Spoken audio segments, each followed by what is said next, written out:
नमस्कार दोस्तों, target with SDM आप सभी का स्वागत है।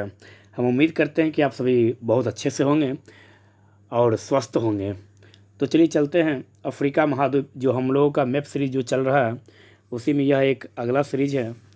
इस सीरीज में हम लोग अफ्रीका महाद्वीप से संबंधित कुछ महत्वपूर्ण बातों को समझने का प्रयास करेंगे। तो सबसे पहले हम यह देख लेते हैं कर्क रेखा, मकर रेखा और 0 डिग्री देशांतर रेखा। ये हम देख चुके हैं ऑलरेडी। उसके बाद अफ्रीका महाद्वीप में कुल कितने देश होते हैं, अफ्रीका महाद्वीप के कुल कितने द्वीपीय देश हैं, और अफ्रीका महाद्वीप के क्षेत्रफल में सबसे बड़ा देश कौन सा है, जनसंख्या में सबसे बड़ा देश कौन सा है, इन सभी बातों पर हम लोग चर्चा कर चुके हैं। आज हम लोग उससे आगे चलने का प्रयास करते हैं। तो सबसे पहले हम लोग देखते हैं 0 डिग्री जो अक्षांशीय रेखा है वह कुल कितने देश से होकर गुजरता है, उस पर चर्चा करेंगे आज हम लोग। तो सबसे पहले देखिए आप 0 डिग्री, यह जो रेखा है यह है आपको 0 डिग्री अक्षांशीय रेखा। यहाँ आप देख रहे होंगे लिखा हुआ 0 डिग्री।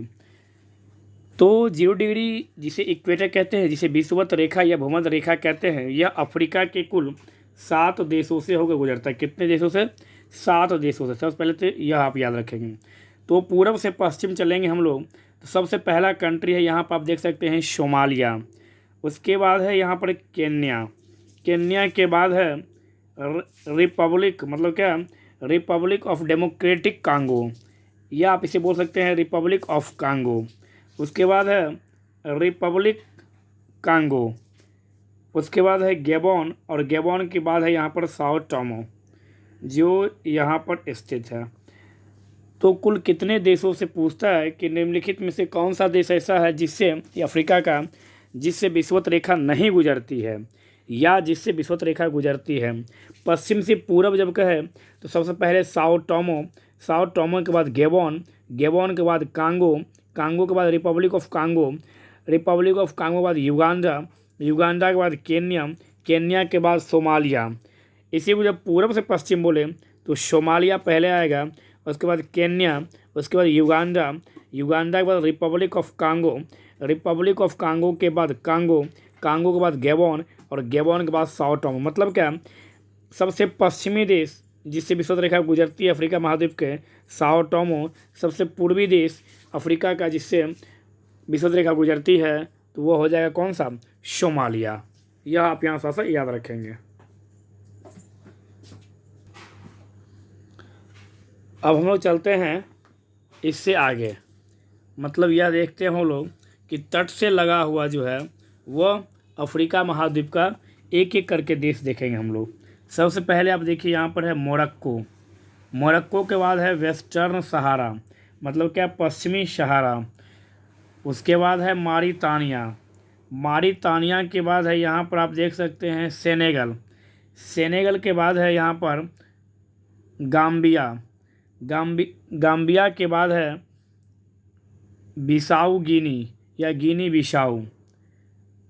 उसके बाद है गुएना, गुएना के बाद सियारा लियोन। क्रम से चल रहे हैं हम लोग, ध्यान से देखिएगा तब समझिएगा। यहाँ पर सबसे पहले मोरक्को, मोरक्को के बाद वेस्टर्न सहारा, वेस्टर्न सहारा के बाद मारितानिया, मारितानिया के बाद सेनेगल, सेनेगल के बाद गिनी बिसाऊ, गिनी बिसाऊ के बाद गिनी, गिनी के बाद सियारा लियोन, सियारा लियोन के बाद है लाइबेरिया, लाइबेरिया के बाद है आइवरी कोस्ट या कोटे डी आइवरी, जिसे हम आइवरी कोस्ट भी बोल सकते हैं।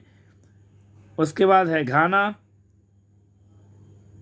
घाना के बाद यहाँ पर आप देख सकते हैं यह हुआ घाना या टोंगो, टोंगो के बाद उसी के बगल में यहाँ है बेनिन, बेनिन के बाद नाइजीरिया। आप यहाँ पर देख सकते हैं नाइजीरिया, नाइजर नहीं, नाइजीरिया। नाइजीरिया के बाद आप यहाँ देख सकते हैं कैमरून, कैमरून के बाद, कैमरून के बाद देख सकते हैं रिपब्लिक ऑफ कांगो, और कैमरून के बाद आप यहाँ देख सकते हैं इक्वेटोरिया जिसको कहा जाता है। उसके बाद आप देख सकते हैं यहाँ पर Republic of Congo, Gabon, Gabon से पहले आप यहाँ पर देख सकते हैं, गैबॉन से पहले है यहाँ पर गिनी, यह आप देख सकते हैं इक्वेटोरियल, तो यह पहले कैमरून के बाद गिनी, इक्वेटोरियल गिनी, उसके बाद गैबॉन, गैबॉन के बाद तब होगा रिपब्लिक ऑफ कांगो, उसके बाद अंगोला, अंगोला के बाद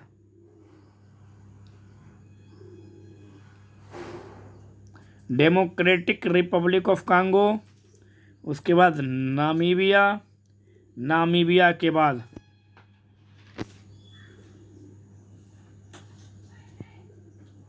दक्षिण अफ्रीका, नामीबिया के बाद क्या होगा, दक्षिण अफ्रीका। एक बार फिर से चलिए इसको ध्यान से देखिएगा तब समझिएगा।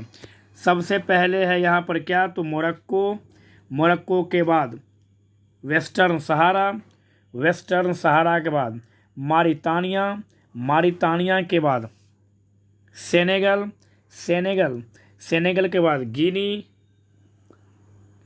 सेनेगल के बाद गाम्बिया, गाम्बिया के बाद गिनी बिसाऊ या बिसाऊ गिनी, बिसाऊ गिनी के बाद गिनी, गिनी के बाद सियरा लियोन, सियरा लियोन के बाद लीबिया, लीबिया के बाद आइवरी कोस्ट, आइवरी कोस्ट के बाद घाना, घाना के बाद टोंगो, टोंगो के बाद बेनिन, टोंगो के बाद क्या है, बेनिन, बेनिन के बाद क्या है, नाइजीरिया, नाइजीरिया, नाइजीरिया के बाद क्या है, कैमरून, कैमरून, कैमरून के बाद इक्वेटोरियल, यह जो है रिपब्लिक सेंट्रल लाइन, यह जो लिखा हुआ है इक्वेटोरियल, उसके बाद गिनी, यहाँ है गिनी, गिनी के बाद गैबॉन, गैबॉन, गैबॉन के बाद रिपब्लिक ऑफ कांगो मतलब कांगो, कांगो के बाद अंगोला, अंगोला के बाद democratic of Congo, democratic of Congo के बाद नामीबिया, नामीबिया, और नामीबिया के बाद साउथ अफ्रीका, नामीबिया के बाद साउथ अफ्रीका। नीचे चलेंगे तो साउथ अफ्रीका, साउथ अफ्रीका के बाद नामीबिया, नामीबिया के बाद अंगोला, नामीबिया के बाद, नामीबिया के बाद अंगोला, अंगोला के बाद डेमोक्रेटिक ऑफ कांगो, उसके बाद नामीबिया के बाद, उसके बाद आप चले आएंगे यहाँ पर Cameroon, Gabon, Republic of Congo के बाद कांगो, कांगो के बाद गैबॉन, गैबॉन के बाद कैमरून, कैमरून के बाद नाइजीरिया, नाइजीरिया के बाद बेनिन, बेनिन के बाद टोंगो, टोंगो के बाद घाना, घाना के बाद आइवरी कोस्ट, आइवरी कोस्ट के बाद लाइबेरिया, लाइबेरिया के बाद सियरा लियोन, सियरा लियोन के बाद गिनी, गिनी के बाद गिनी बिसाऊ, गिनी बिसाऊ के बाद सेनेगल, गाम्बिया, गाम्बिया के बाद सेनेगल, सेनेगल के बाद मारितानिया, मारितानिया के बाद वेस्टर्न सहारा, वेस्टर्न सहारा के बाद हो गया कौन सा देश, तो मोरक्को। इस तरह से एक एक करके हम लोग चलेंगे। अब देखिए यहाँ पर मोरक्को, मोरक्को के बाद अल्जीरिया, मोरक्को के बाद अल्जीरिया, अल्जीरिया के बाद लीबिया, लीबिया के बाद Egypt, Mauritania, Mali, Niger, Chad, Sudan, Eritrea, Ethiopia, Somalia, Kenya, Burundi, Tanzania, Malawi, Mozambique,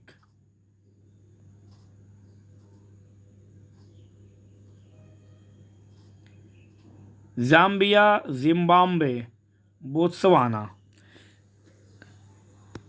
इस तरह से हम लोग एक एक करके प्रत्येक देश को देखने का प्रयास करेंगे।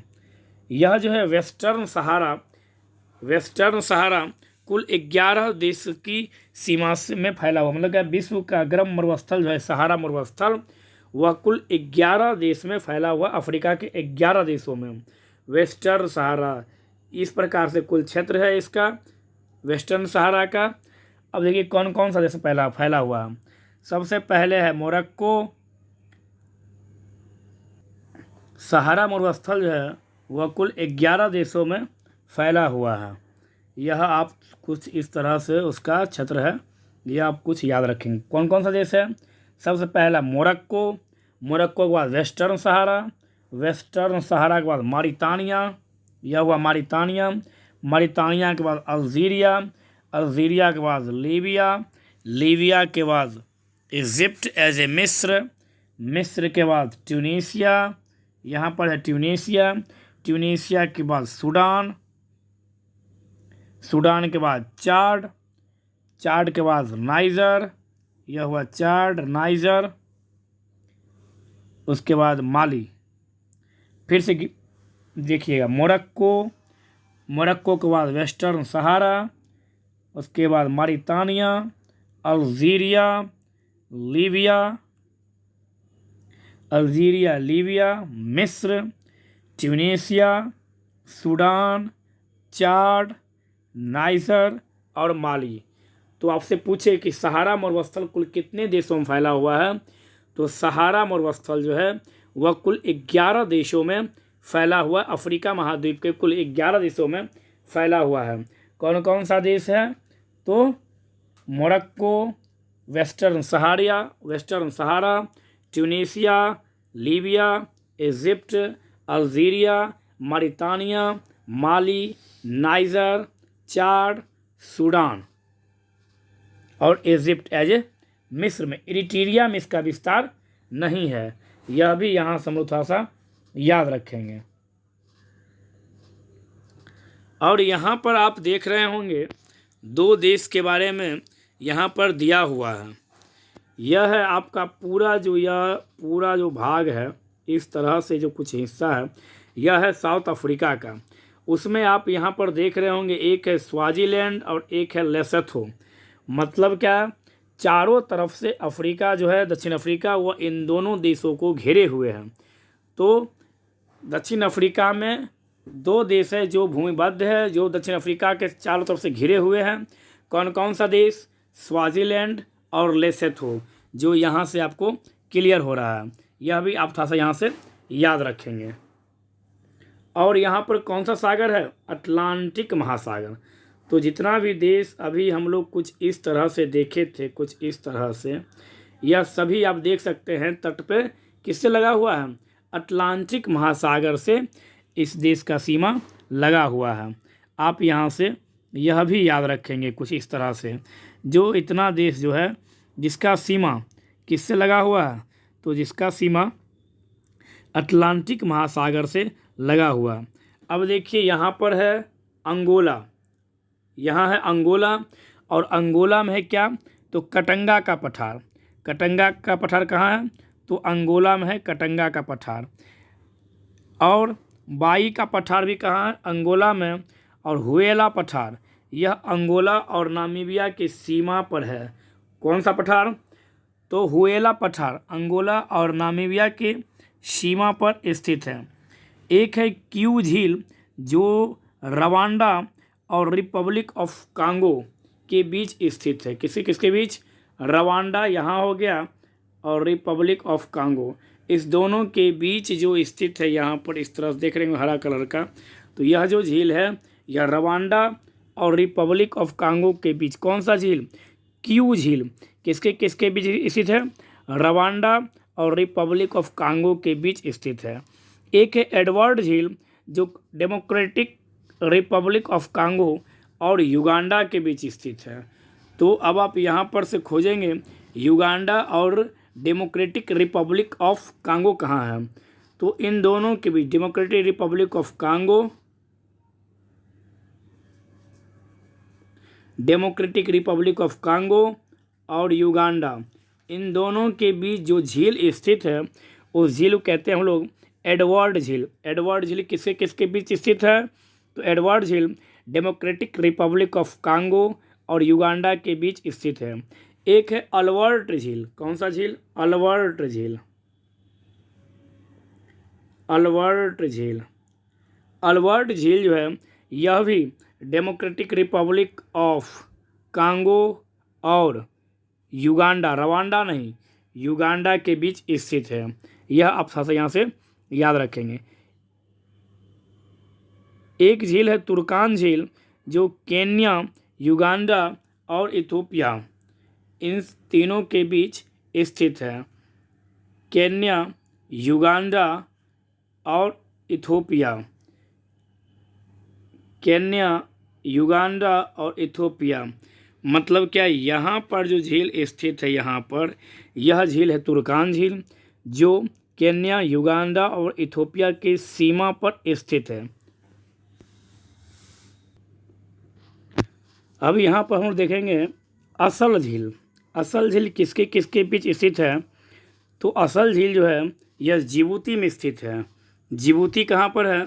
यह हुआ जिबूती आपको, और जिबूती में एक असल झील है जो अफ्रीका की सबसे गहरी झील है। कौन सी झील है? तो असल लेक। असल लेक कहाँ है? तो जिबूती में स्थित है। एक है चाड झील, जो बहुत ही पूछा जाता है, जो नाइजर, चाड, कैमरून और नाइजीरिया। चाड झील किसके किसके बीच स्थित है? तो चाड झील, एक तो चाड होगा सबसे पहला, दूसरा नाइजर, तीसरा नाइजीरिया और कैमरून, और यह रहा आपका झील। तो आप फिर से एक बार मिला लीजिए, चाड झील किसके किसके बीच स्थित है? चाड झील चाड, नाइजर, नाइजीरिया और कैमरून, कुल 4 देशों के बीच में यह झील स्थित है। मतलब क्या, 4 देश ऐसा है जो चाड झील से अपना सीमा टच करती है। कौन कौन सा झील, कौन कौन सा देश है? चाड, नाइजर, नाइजीरिया और कैमरून जो है यह चाड झील के साथ अपना सीमा साझा करती है। एक है वोल्टा लेक। वोल्टा लेक जो है यह घाना में स्थित है। वोल्टा लेक कहाँ स्थित है? तो वोल्टा लेक घाना में स्थित है। एक है बोल्टा झील। बोल्टा झील जो है वो घाना में स्थित है। कहाँ है घाना? घाना आपको यहाँ दिख रहा होगा, और यहाँ पर जो झील है वो है बोल्टा झील, जो घाना में है।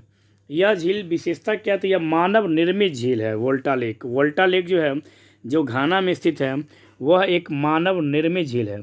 एक है करीवा लेक, मतलब क्या, करीवा झील। तो करीवा झील किसके किसके बीच स्थित है? जिम्बाब्वे और जाम्बिया। जिम्बाब्वे और जाम्बिया, आप देख सकते हैं इन दोनों के बीच यह जो झील स्थित है, यह झील क्या कहलाता है? करीवा लेक, जो दुनिया की सबसे बड़ी मानव निर्मित झील है। दुनिया की सबसे बड़ी मानव निर्मित झील जब भी आपसे पूछे तो आप बोलेंगे करीवा झील, जो जिम्बाब्वे और जाम्बिया के बीच स्थित है, जो अफ्रीका महाद्वीप में है। कहाँ स्थित है? तो अफ्रीका महाद्वीप में स्थित है। कौन सा? तो करीवा लेक। यह आप यहाँ से याद रखेंगे। अब यहाँ से हम लोग देखते हैं थोड़ा सा, सिंदरा की खाड़ी कहाँ स्थित है? तो सिंदरा की जो खाड़ी है यह लीबिया में स्थित है। कहाँ स्थित है? सिंदरा की खाड़ी यह लीबिया में स्थित है। सुएज की खाड़ी जब पूछे आपसे तो यह मिस्र में स्थित है। सुएज की खाड़ी कहाँ स्थित है? मिस्र एज ए इजिप्ट में। गल्फ ऑफ गेवास कहाँ स्थित है? तो ट्यूनीशिया में। गल्फ ऑफ गेवास कहाँ स्थित है? मतलब क्या, गेवास की खाड़ी कहाँ स्थित है? तो ट्यूनीशिया में स्थित है। अब फिर आकाबा की खाड़ी। आकाबा की खाड़ी जो है यह मिस्र में स्थित है। यह मिस्र, मतलब क्या, यह अफ्रीका और एशिया दोनों को टच करती है। गल्फ़ की जो खाड़ी है यह अफ्रीका और एशिया इन दोनों को टच करती है। मतलब क्या, मिस्र और एशिया या अफ्रीका और एशिया दोनों को टच करती है। एशिया में कौन कौन सा देश आता है जो गल्फ़ की खाड़ी से लगा हुआ है? सऊदी अरब, इज़राइल, जॉर्डन। सऊदी अरब, यहाँ पर आप देखेंगे जब मैप में जाएंगे तो आपको यहाँ पर मिलेगा सऊदी अरब, इज़राइल और जॉर्डन। यह जो है यह किसके किसके बीच है? तो यह आकाबा की खाड़ी के बीच स्थित है। तो एशियाई देश जब पूछे आपसे कि निम्नलिखित में से कौन सा ऐसा एशियाई देश है जो आकाबा की खाड़ी से अफ्रीका से अलग होता है या अफ्रीका से लगा हुआ है एशिया का, तो सऊदी अरब, इज़राइल, जॉर्डन और मिस्र है जो आकाबा की खाड़ी से लगा हुआ है। एक है अदन की खाड़ी जो एशिया और अफ्रीका के बीच स्थित है। अदन की खाड़ी, तो अदन की खाड़ी के बारे में आप यहाँ से देख सकते हैं। अदन की खाड़ी कहाँ पर स्थित है? तो लाल सागर, यह हुआ रेड सी, इस तरह से रेड सी। रेड सी के बाद जो यह एरिया है, यह अदन की खाड़ी वाला एरिया है। यह जो एरिया है, यह एरिया है अदन की खाड़ी वाला एरिया है। यह इसके ऊपर एशिया महाद्वीप है और इसके ऊपर एशिया महाद्वीप और इसके नीचे क्या है, अफ्रीका महाद्वीप है। तो अदन की खाड़ी जो है यह एशिया और अफ्रीका के बीच स्थित है। अफ्रीका का सोमालिया और एशिया का यमन इससे लगता है। एशिया का कौन सा देश, तो एशिया का यहाँ पर देख सकते हैं, यहाँ पर अफ्रीका का है सोमालिया। और जब आप एशिया महाद्वीप के बारे में जब आप पढ़ेंगे तो यहाँ पर इस क्षेत्र में है यमन। तो अदन की खाड़ी से एशिया का कौन सा देश लगा हुआ है, तो यमन लगा हुआ है। और अदन की खाड़ी से अफ्रीका का कौन सा देश लगा हुआ है, तो सोमालिया लगा हुआ है। आपसे पूछता है कि अदन की खाड़ी किन दो देशों को जोड़ती है या किन दो महाद्वीप को, तो अफ्रीका और एशिया के बीच स्थित है, सोमालिया और यमन के बीच स्थित है अदन की खाड़ी। यह भी आप यहाँ से याद रखेंगे। एक है डेला गुआ की खाड़ी जो मोजाम्बिक से लगा हुआ है। डेला गुआ की खाड़ी कौन सी खाड़ी, तो डेला गुआ की खाड़ी जो मोजाम्बिक, यहाँ पर है मोजाम्बिक, इससे लगा हुआ है डेला गुआ की खाड़ी। तो डेला गुआ खाड़ी कहाँ है, मोजाम्बिक में। एक है सेंट हेलांग की खाड़ी जो दक्षिण अफ्रीका में स्थित है। सेंट हेलांग की खाड़ी कहाँ स्थित है, तो यह दक्षिण अफ्रीका में स्थित है सेंट हेलांग की खाड़ी। गिनी की खाड़ी भी दक्षिण अफ्रीका में ही स्थित है। अब रहा सुएज नहर के उत्तरी बंदरगाह को क्या कहते हैं, तो आपको यहाँ से याद होगा, यह जो है यह यहाँ पर इस तरह से कुछ एरिया है।